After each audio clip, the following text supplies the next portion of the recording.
কবি নৱকান্ত বৰুৱাৰ অতি জনপ্ৰিয় পদ্য তাকে পাঠ কৰিছোঁ, শুনিবচোন দেই।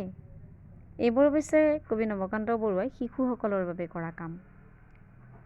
ঘড়ীটোৱে কয় শুনা টিক টিক টিক, সময় গৈছে উৰি ঠিক ঠিক ঠিক। ভোমোৰাই কয় শুনা কৰি গুণগুণ, ফুটাই পঢ়িবা পাঠ নাই ভুন ভুন। কুকুৰে কয়হি আহি ভোক ভোক ভোক, দোষ নাই দুই এটা হলে ভুল চোক। চিৰিয়াখানাত বহি বাঘে বোলে হাও, যি আছে দিয়া মোক ততালিকে খাও। কাউৰীজনীয়ে কয় কা কা কা, বগা হব খোজ যদি গাখীৰকে খা। কেনে পালে জনাবচোন দেই।